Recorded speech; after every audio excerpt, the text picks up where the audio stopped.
My stocks, see how the stocks are doing today. See if what?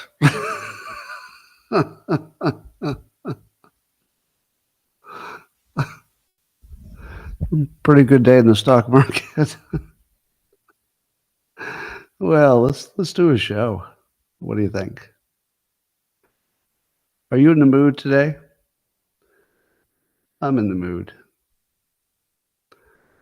Let's get our comments going here, and then we're going to have the show of shows. Because, ladies and gentlemen, the golden age begins now. Do, do, do, do, do. Do do do do do do. Bum bum bum bum bum bum bum bum bum bum. Bum bum bum bum bum. Dance like Trump. Bum bum bum bum bum. Bum bum bum. Good morning, everybody, and welcome to Coffee with Scott Adams. The best thing that'll ever happen to you in your entire life, and that includes last night. Made a lot of you pretty happy. But if you'd like to take your experience up to levels that nobody can even understand with their tiny, shiny human brains, all you need for that is a cup or a mug or a glass, a tankard, chalice or stein, a canteen, jug or flask of vessel of any kind. Fill it with your favorite liquid. I like coffee. And join me now for the unparalleled pleasure. The dopamine at the end of the day, the thing that makes everything better, it's called, that's right, the simultaneous sip.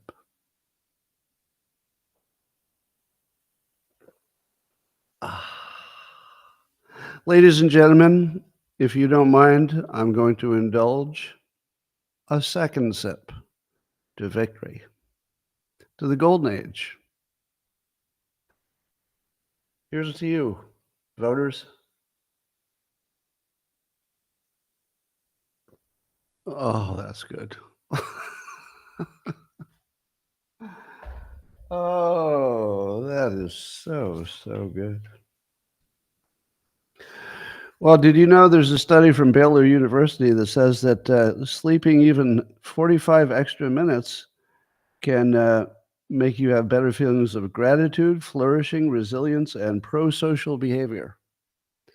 So if you were going to sign on today, hoping to see a show in which I would be displaying some, let's see, gratitude, flourishing, resilience, and pro-social behavior, well, I just have to tell you, I really didn't get 46 minutes of extra sleep last night, and neither did you. And yet, miraculously, I'm in a terrific mood and feeling very gracious, very full of gratitude, mostly for you. Mostly for you. Well, who is the happiest man in the entire world today? That's right, Joe Biden. Trump's pretty happy. I think most Trump supporters pretty happy. J.D. Vance, pretty happy. But the happiest person in the world, Joe Biden. Now, I'm going to try not to be too much of a jerk today, because I do think that a little bit of social unity is in order. I wouldn't mind a little social, unity, just a little bit. But we're going to enjoy ourselves today. And I think the Democrats are not going to be watching this show, and it won't hurt them a bit. But if you don't mind, we're going to revel a little bit, just a little bit of reveling. We're going to be subtle about it, but boy, are we going to enjoy our revel. I think I've been telling you for some time now that the most interesting story is what usually happens. If you're looking to predict the future, figure out what would make the best story. If it were a movie or a book, what would be the best ending? And miraculously, that is often the actual ending. So sure enough, as I've been predicting now for several years, Trump was in for the best third act of all time. Now, the third act is a movie structure reference, where the third act is where everything is impossible.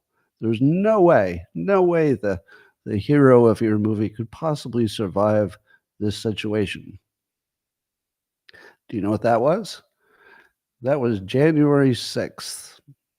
That was a situation which, when the fake news was done with him and the lawyers were done with him and the impeachers were done with him, there was no way, no possible way, no way, stop it. There was no way anybody, under any circumstance, could possibly come back from the January 6th debacle and become the 47th president of the United States. And remember what I said to you? I said to you, it's not enough. That's not enough. That's a good movie, but it's not a great movie. A great movie would be that the results of this year and or the observers and the lawyers watching everything found out for sure that 2020 had been a stolen election. That's the third act. You think that winning the election is the third act? Well, it is. But the real third act is where you're surprised beyond just that he survived. Now, you're seeing a lot of reports that are saying, hey, what happened to all those Biden voters? They seem to have just disappeared. Other people are saying, like me, I'm saying this morning, hey, wasn't there supposed to be a part where the votes were counted overnight and then there'd be a large dump of votes from some place we weren't sure about on trucks we weren't clear about with drivers who wouldn't say who they worked for? Weren't we all expecting that? Except one thing that was different this time is that the RNC, Lara Trump and Michael Whatley, seem to have done a really good job in threatening people with consequences, in fielding an actual army of lawyers, and watching everything that needed to be watched. Is it possible, and I'm not willing to say that this is true yet, is it possible that the rigging could have happened if not for all the watching? Is it possible that this time nobody tried? Is it possible that we're so bad at counting that we think 20 million voters are missing, that somehow we're magically there for Biden, but now they're not? How do you explain exactly that the first woman of color candidate for president, who was knocking on the door, how do we explain she got fewer votes than old man Joe Biden? How do you really do that? And that's after January 6th. That's after all the accusations about Trump. How do you still come up that short? Well, it's too early to say that the cheat of 2020 has been revealed. I think Steve Bannon is saying it. I think he's saying it's confirmed. I believe he's looking at Pennsylvania in particular to say there's no way that Kamala Harris got this many votes if it's also true that Biden got that many votes a few years before. So we're on the border, we're on the cusp of the greatest third act comeback of all time. Now, already it might be the greatest, even if there's nothing about 2020 that we find out that's sketchy. Even without it, it is still the greatest comeback in politics that I think we've ever seen. It's truly amazing. And there's so much to say about it. But I'm going to start with my favorite post on X. Whew. You ready? This is from The Persistence, Scott Pressler. This was last night. Mr. President, I'm pleased to share that we have delivered Pennsylvania.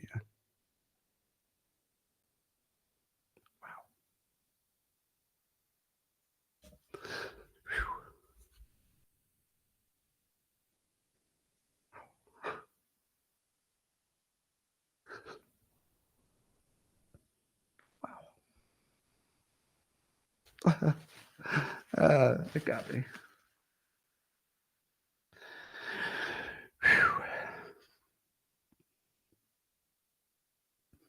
Yeah, that was quite a moment, wasn't it?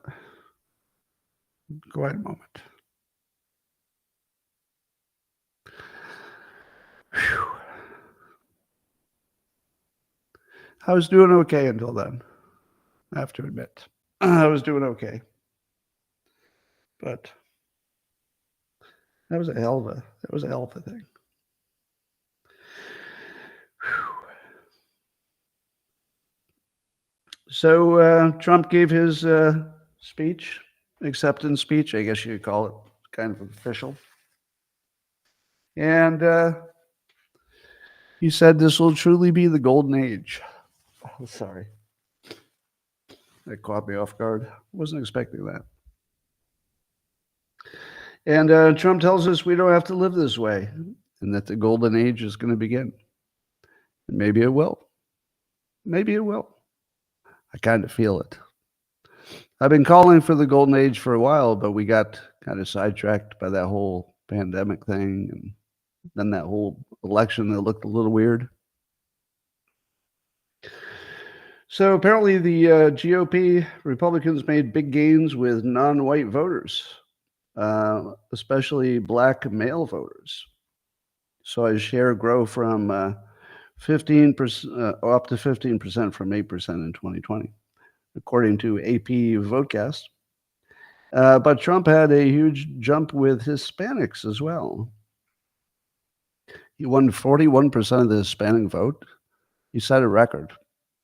How do you explain that the mainstream media has been nonstop Trump's a racist against brown people, and he just won an historic vote with the help of brown people? How exactly does that make sense? Well, maybe you should listen to Scott, because there's something I've been telling you for a while. One of my advantages of living in California is I have pretty close contact almost every day with the immigrant community from south of the border.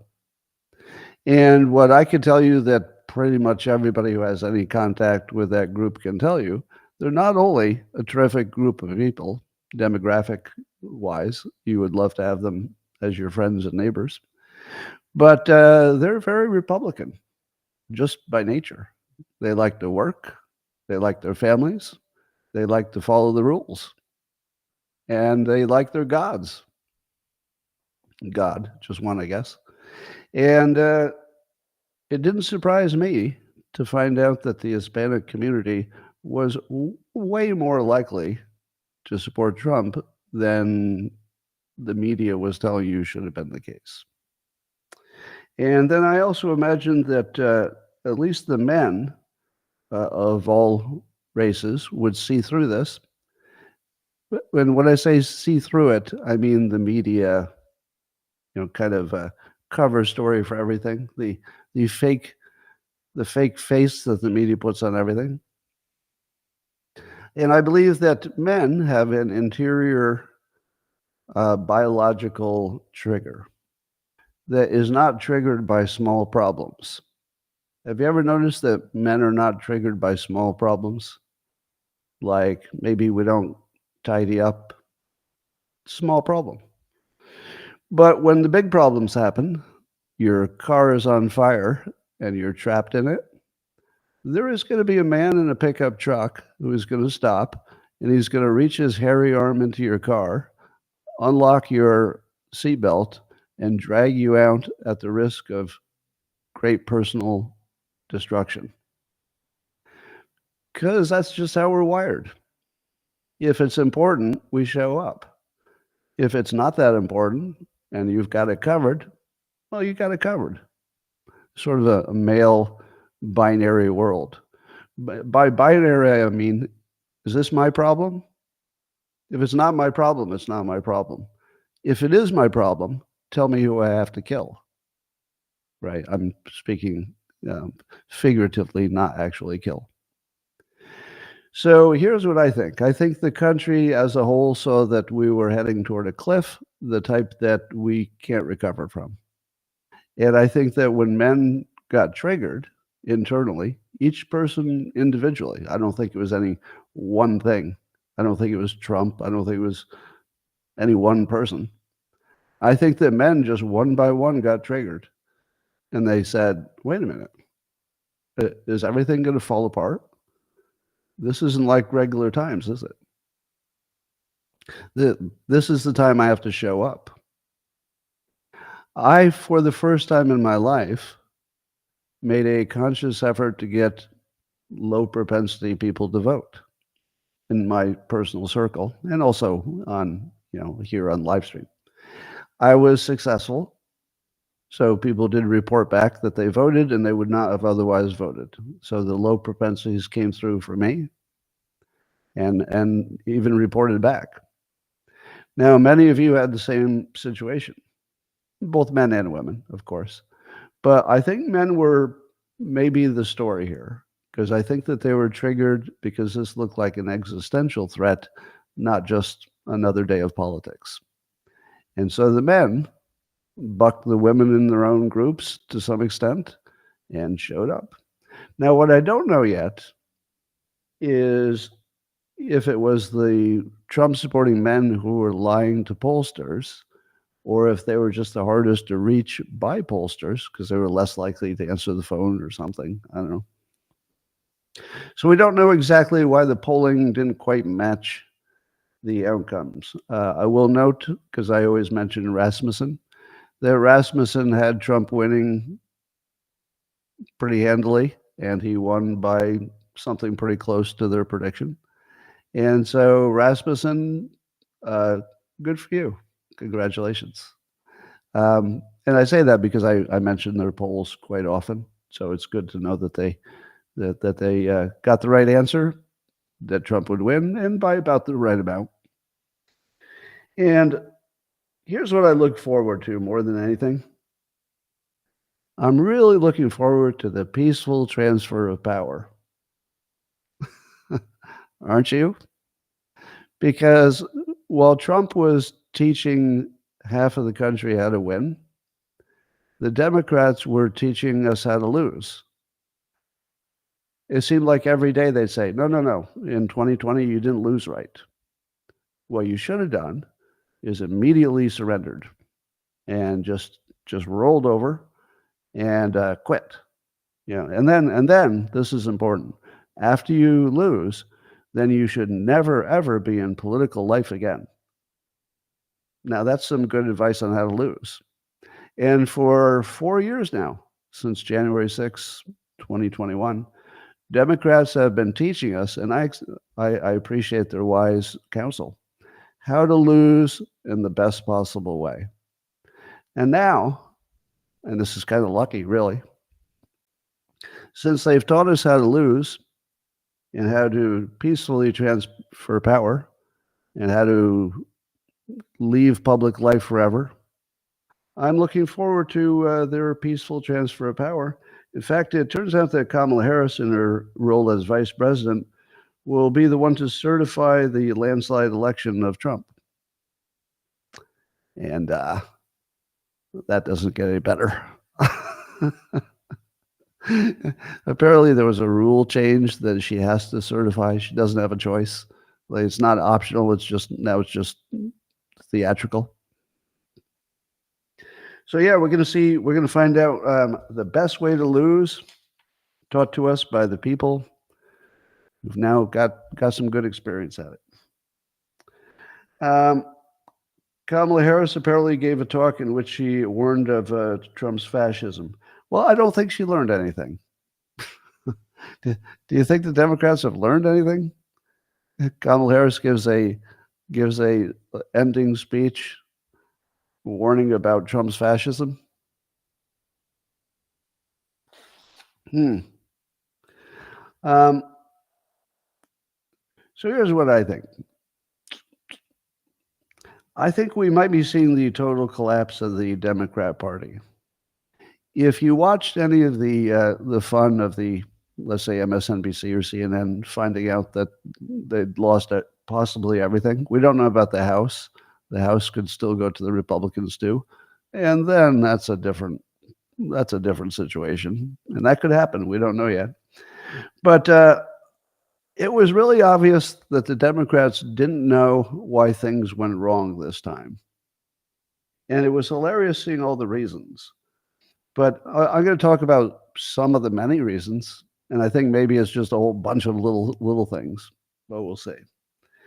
Um, but here's one of the things that I don't think the Democrats saw coming.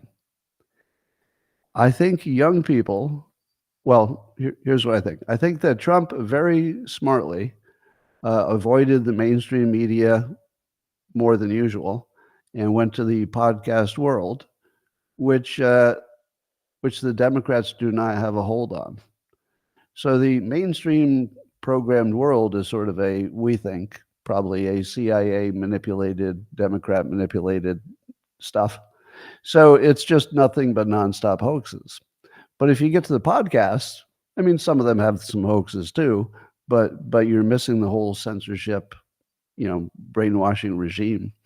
And if it's true that Trump just made a model of that by using the podcasts as really his closing argument, I think that could destroy the Democrats forever because their entire plan depends on being able to brainwash the public with a nonstop barrage of bullshit. Now, I've got a little whiteboard presentation for you because you're going to need this. So you might want to clip this later. I might make a clip of it. But some of you are going to wake up and find out that people in your life, let's say young people who are supporting Kamala Harris, are going to wonder, why did Hitler just get elected? And you're going to have to answer that question. So rather than answering it yourself, I thought I would do it for you, and then you could just show the video to the, let's say, the young people in your family. How is it that everybody knew he was Hitler? Everybody knew. We all saw it. We saw him trying to steal democracy with our own eyes and stuff. So how can he possibly get elected? I give you the answer to that.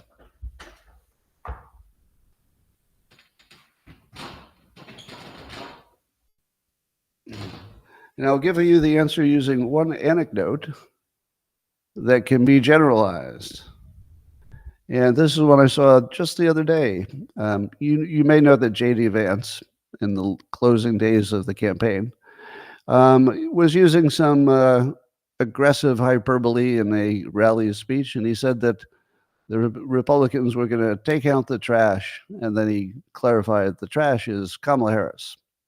Now, you could say to yourself, or even out loud, well, that's not nice. Don't call anybody trash. But I would point out that in the political context, they're calling each other fascists and Hitler and stuff. So they call each other stuff. And trash is not the worst thing. And it sounded like it was just a rhetorical flourish because he was talking about trash in the first place. So he just threw it in there. Now, what you would notice about this, even if you don't like that kind of discourse, that he was talking about exactly one person. He did not say anybody else was trash. He said one person. And if you're being reasonable about it, when he said trash, he meant policies and performance, right? I'm pretty sure if you held him down and said, do you mean that the human being called Kamala Harris is not worth as much as other human beings? I'm pretty sure he would say, I'm not a mind reader, but I'm pretty sure J.D. Vance would say something like, no, all people have value. Just the job she's doing is kind of trash, so we want to take out the trash. So that's what he really said in the real world. And then I turned to MSNBC and I see one of their actresses who couldn't possibly have any other role except being an actress, says he called women trash. But because that didn't happen, and you don't want somebody to go check that it didn't happen, they sell it with their face and with their attitude. So this is Nicole Wallace telling you what J.D. Vance said. He's calling all women trash. So of course that didn't happen. If it did happen, that'd be terrible. I mean, I wouldn't support that at all. But the people who watch MSNBC, they don't really go check the original source. They just believe that they're watching real news. And then that gets into their empty heads, which didn't have anything else in it. And then they think that they know something. Now, here's the part that's hard to explain to the young person. This is not a weird situation that I had to look really hard to find. This is all the news all the time. If you haven't yet learned that the news is fake intentionally, it's not accidentally, it's not making mistakes. MSNBC is intentionally a propaganda network. That's primarily what it is. Now, you could say the same thing about Fox News. The only thing I defend about Fox News is, besides the fact that their production is much better, they have much better producers and talent, that they're transparent about it. At least on Fox News, people wink and smile, and they tell you that they like President Trump, and then the news, the Brett Baer part is separate from that. But if you were watching MSNBC and you had not been informed that the news is not real and hasn't been real for a long time, maybe ever, you would think that you would learn something because you turned on the news. But in fact, all of the news is fake. The political news. If you have a hurricane, the hurricane's probably true. But the political news, it's all made up, and it has been for a very long time. So the reason that Hitler got elected is that there was never a Hitler. It's the easiest explanation. There was never a Hitler. That was purely something that somebody was saying. And it was just to win an election and gain power and get your money. Now, who was it who figured out that the messaging was fake? Well, I don't know if there's a male-female difference in how easily you can be bamboozled by bullshit. There's probably no difference. It's probably not that. But it does seem to me that the regular news, the news that you sit down and you watch while you're eating your snack on the couch, young people are not watching that so much, nor are older people watching it as much. Instead, they're watching social media and X, and they're seeing what Elon Musk is doing, and they're seeing what the podcasters are doing, and what did Joe Rogan say. So suddenly, that hold that the media had, where they could lie to you over and over again, it was just nonstop hoaxes over and over. It doesn't have the same effect as it did even 4 years ago. Just think of how the podcast landscape has grown in 4 years. Now, because conservative voices didn't really have this, this home where you could get the $5 million a year paycheck just for being on TV, they had to create their own homes. So they created homes on Rumble. You've got Dan Bongino. You've got, PBD. You've got a whole bunch of content that at least is friendly to the right, if not outright leaning to the right. So it could be that the Democrat Party, having such terrible policies, in my opinion, they have policies that are actually nonsense because they don't take into account human behavior or incentives or anything, that none of that could even get past the first gate if they didn't have absolute total control of the brainwashing mechanism of the news. And now it appears that they have less than full control of that, which means that the new battleground is the podcast space. And if Elon Musk had not rescued X, I don't believe any of this was possible. I don't believe the podcasters would be so successful because X is partly how you promote yourself. And I don't think the free speech would have gotten to the point where people would have understood how many hoaxes have been applied to them. But it made me feel good to hear Elon Musk talk about nonstop hoaxes and using the word hoax. Because in the old days, you just say, oh, the other side is saying things that aren't true. And that just feels like, wind whistling past you. But if you say these are nonstop hoaxes, that sort of gets your attention. What do you mean it's a hoax? You have to organize a hoax, right? The other stuff could just be mistakes. But a hoax is organized. And these are all organized hoaxes. They're all organized. So that's new. And only the podcast world and the world on X and what I call the internet dads, they're not all dads. Some are Megyn Kelly and a number of other superstars.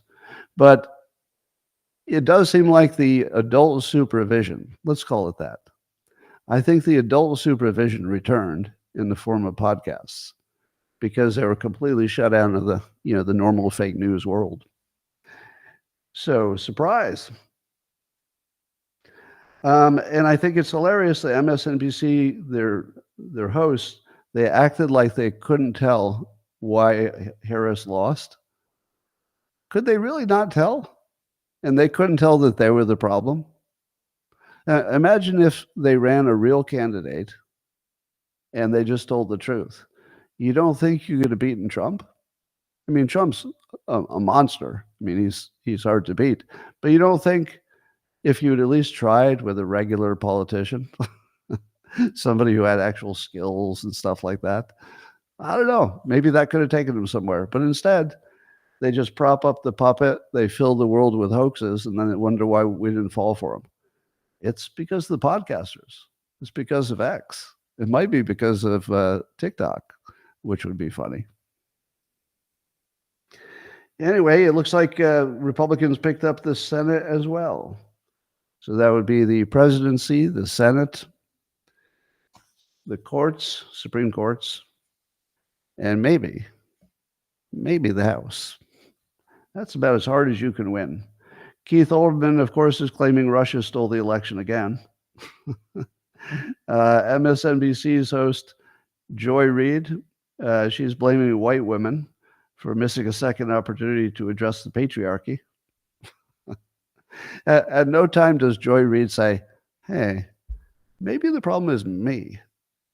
Maybe if you keep calling somebody Hitler and then he goes to the black barbershop and works at McDonald's and takes a bullet for you and you don't see any Hitler stuff, and he does the first step thing for prisoners, and he does, opportunity zones or whatever it is in black neighborhoods, and he funds the HB, the historically black colleges.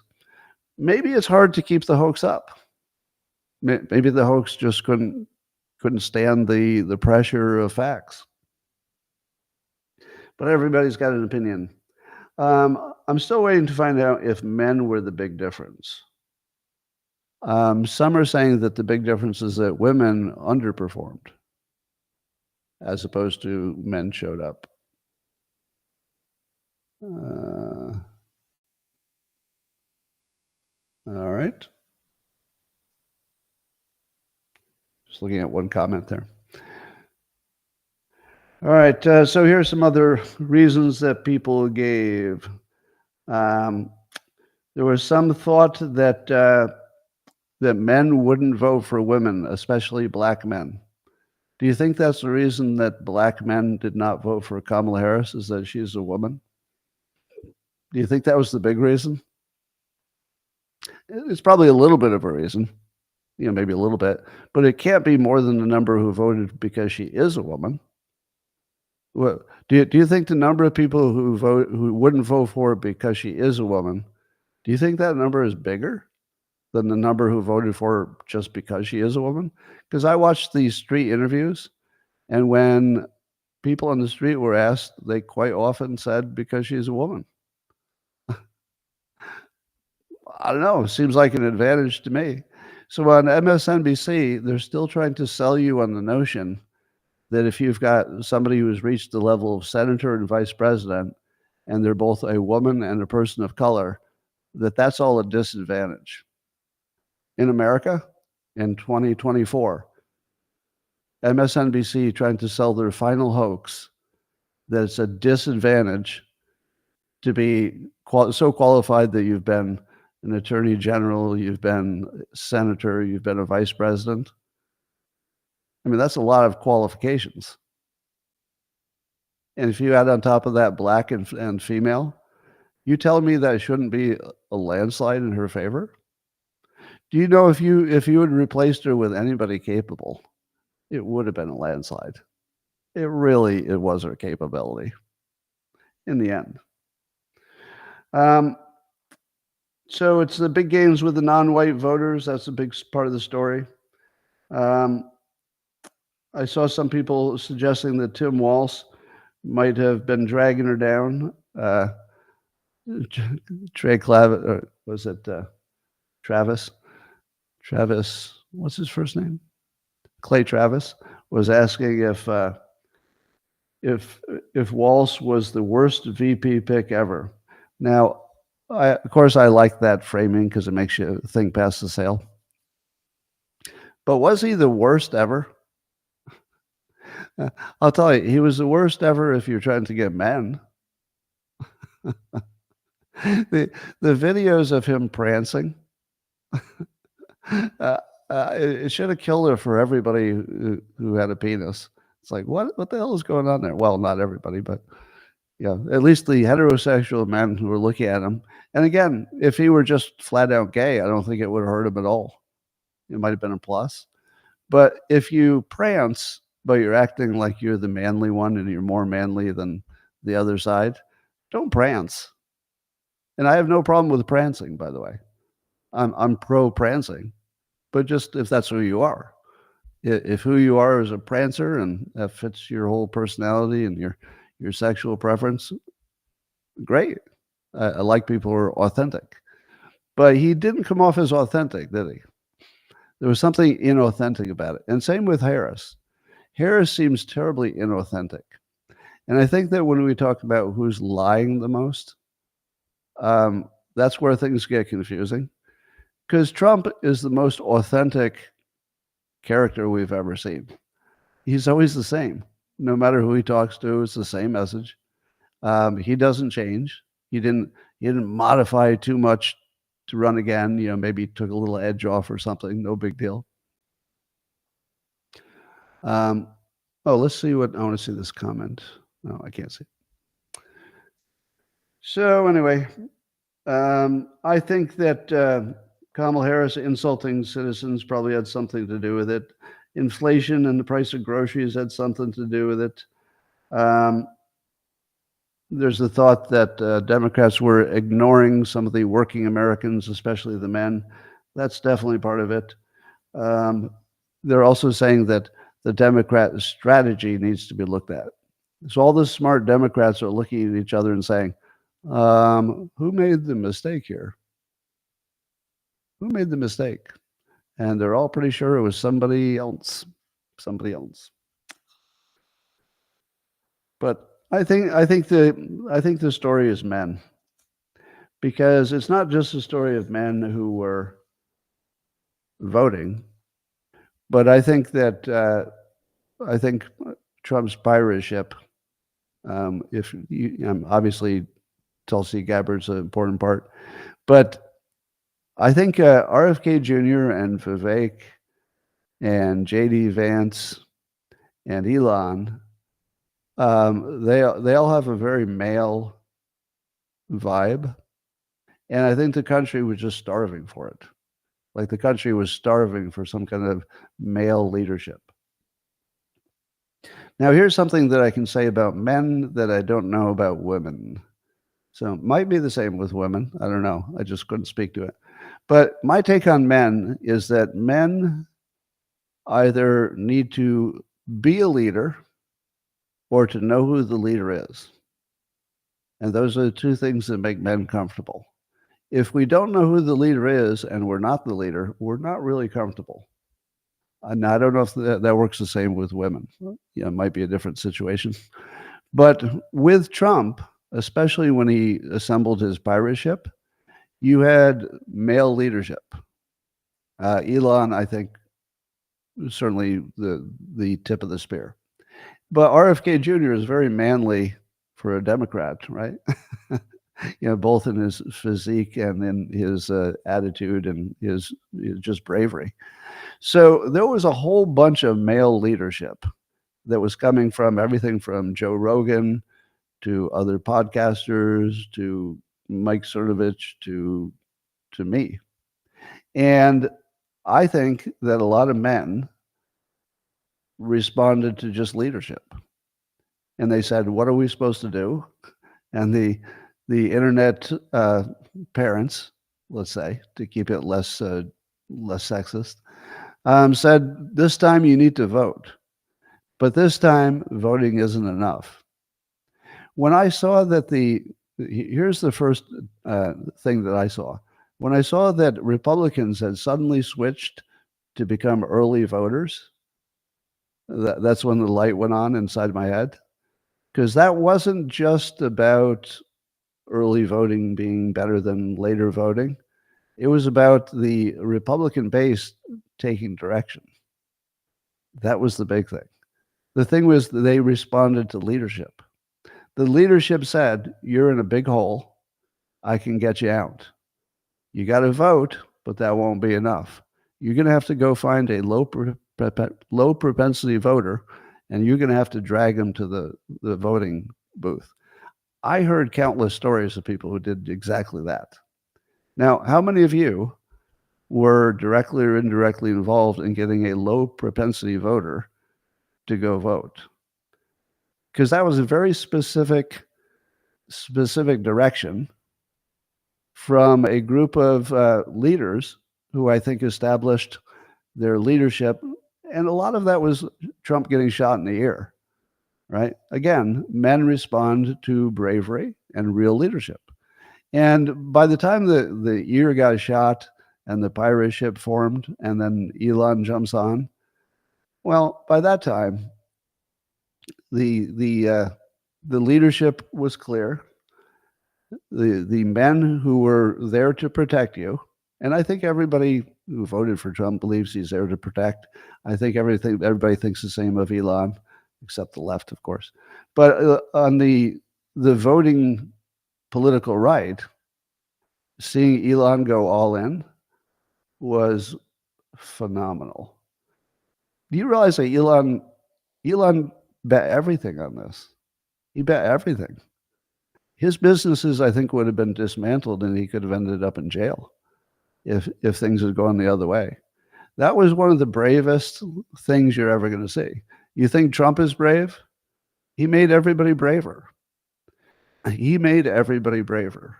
He made it okay to say, all right, I'm going to vote for Trump.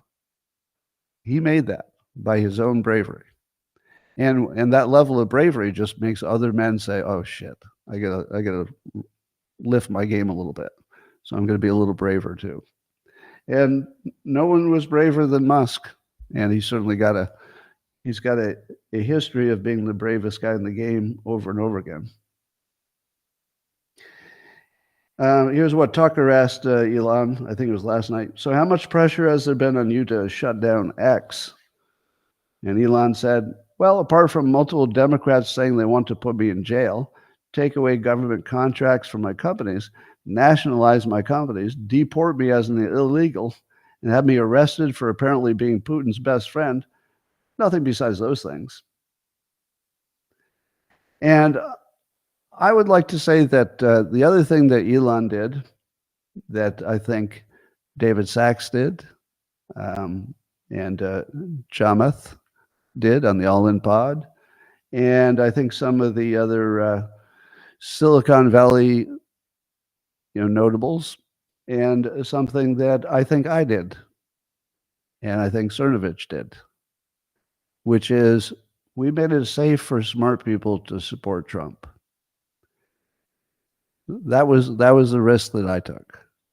So the risk that I took for the country, because there really wasn't much in it for me, is I would make it safe. And after 9 years of work, it's safe. You can all come out now.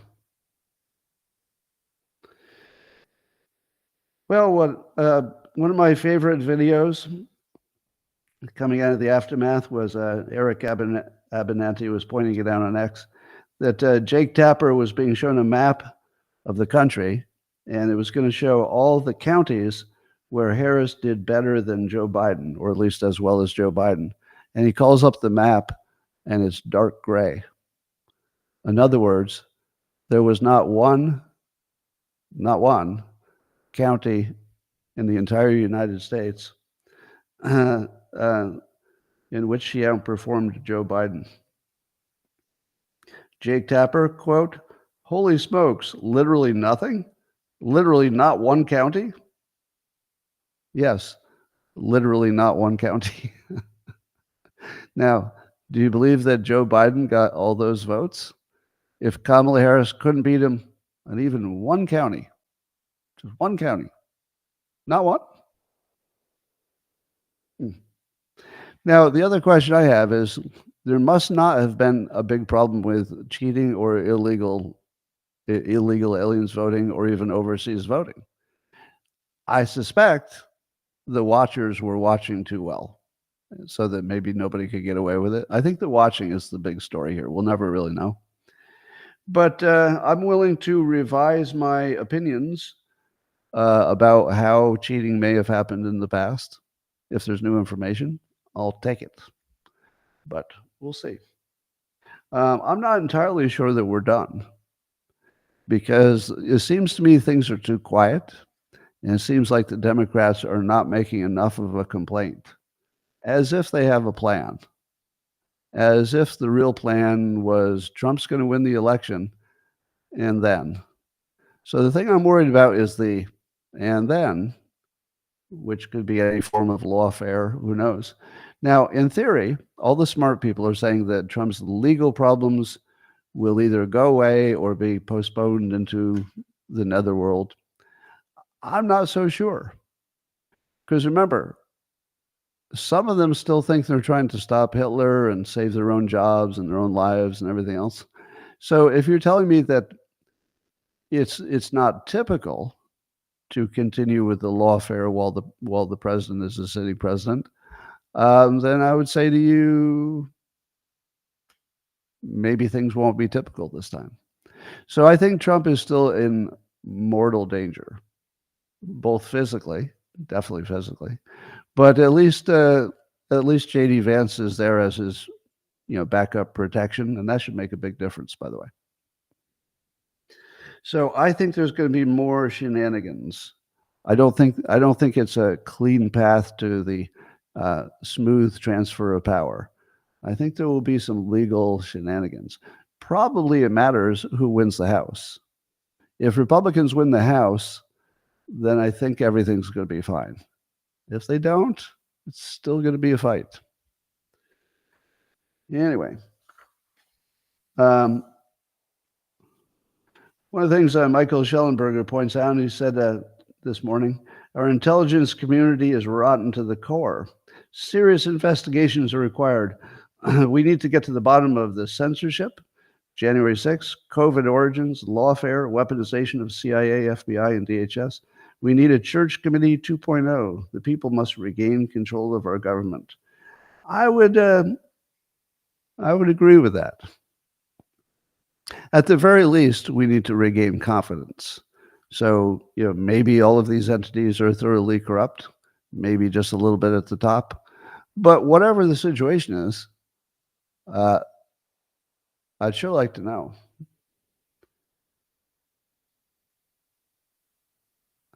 RCP House is one. So somebody's saying the House is one. So I think that's a projection, not yet a done deal. I think it's projected that the Republicans will win. That would be amazing. That would be amazing. In other news, the Houthis have declared a ceasefire. So let's connect the dots. Trump gets elected, and then suddenly the unstoppable Houthis just decided to stop. And their reason was, it was always a defensive war. That's what the Houthis said. The Houthis said, no, it was always just a defensive war. So now we're done with it. So we're all good. We're all good. we're all good. We're just kidding. Yeah, we're done. No, we're done. Stopsies. No fair. Do you think that's a coincidence? Do you think that's a coincidence? Because I don't. Because if there was one thing that I thought that Trump could stop sort of right away, It was the Houthis. I think the Houthis thought he could stop it right away too, because there is some size mother of all bombs that can make that problem end really fast. It just has to be a big enough bomb, and we know that Trump will at least threaten him with a big enough bomb. He's going to say, "Here's your capital. Here's my bomb. What do you want to do?" Well, a ceasefire. How about a ceasefire? Excellent idea. That's an excellent idea. So there's some news about processed food being bad for you, but that doesn't feel like the right message for today. So, ladies and gentlemen, I would like to take a few minutes just to enjoy on X with you. Let's see if we can make this work.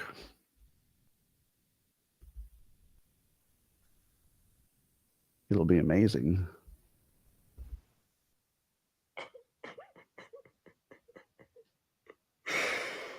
This is Bat Walsh asked for.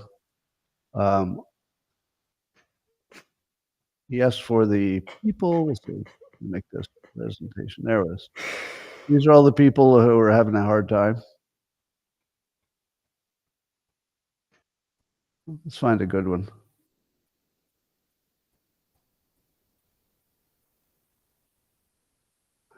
I can't figure out how to make the sound work on this. Too complicated.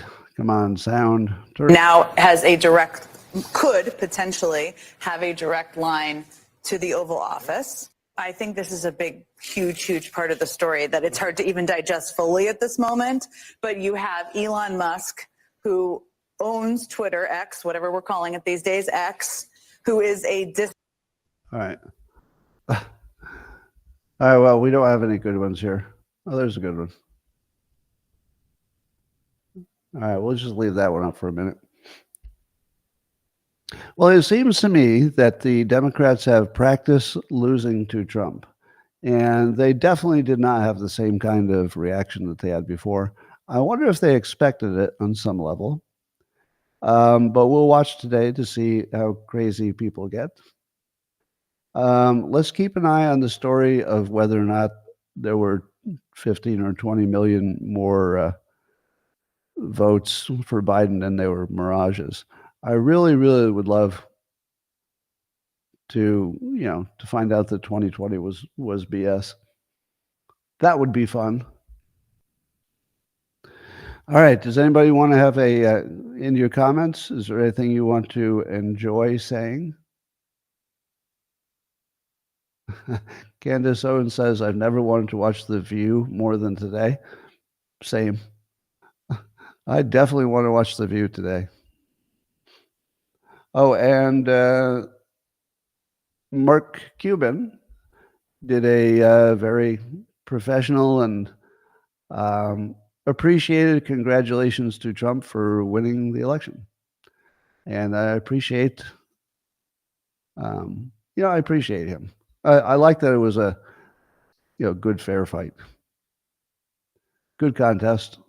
And there were smart people on both sides trying really hard, and that makes a big difference.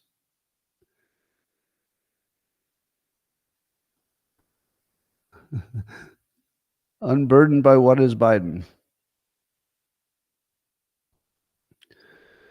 Yeah, Cuban was classy. All right. He said fair and square, huh? Good. That's good for him to say that. How would anybody know if an election was fair on the night of it, the night it happened?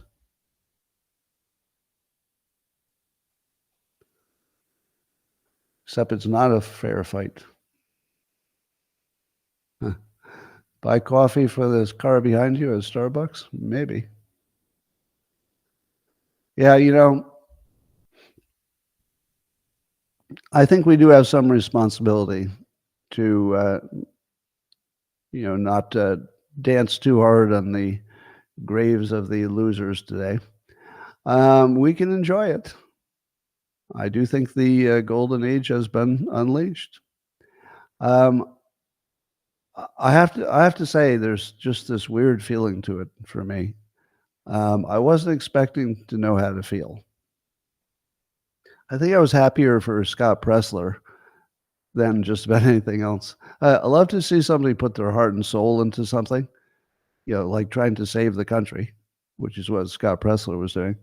And then, of course, he had lots of help, with Elon and, just lots of help. But he was such a star. Like he always made you feel like as long as he was working in Pennsylvania, it always seemed like Trump could win. But I don't think you can underestimate how important that was. Just how you generally felt going into it. It's like, I think Scott Pressler's got, Pennsylvania wrapped up nice. And it looks like he did. One hell of a job, Scott Pressler. That one's for the ages. You will forever be remembered. It's for the ages. All right.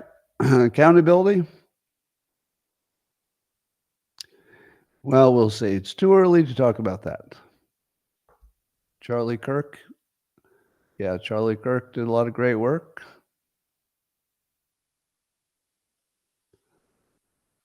All right, what else?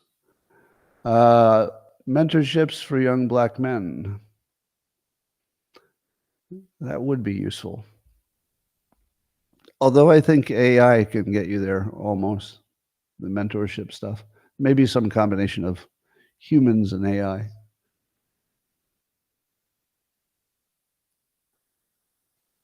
It's God's mercies on us. Okay. Who are my friends in high places? I got lots of friends in high places. I should interview them? Well, maybe if I do interviews. The lectern guy who wants to take a Capitol tour with me on election day. I know my way around. The other thing that always made me feel confident, I just saw a comment that I'm going to copy from locals, that if you've watched Lara Trump in any of her videos on, say, Instagram, in which she shows her workout, it's like the most aggressive female workout you'll ever see. And she's in such good shape. And she seems like such a predator personality. And I say that in a good way. Knowing that she was putting together an army with Watley, of course, not by herself, that made me feel very comfortable, because you can't really look at Lara Trump and say, there's somebody who's not going to try hard, right?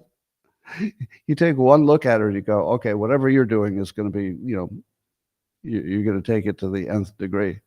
And it looks like she did. So sometimes you can judge people's personality by their physique. And I think her physique screamed, you can't stop me. And like you could just hear that loud and clear. Okay, you can't stop me. What was that, a brick wall? All right, we'll take care of that brick wall. I just want to spend my time with you and bask in this forever, but I know you have other things to do. So I'm going to say some words to the locals subscribers privately.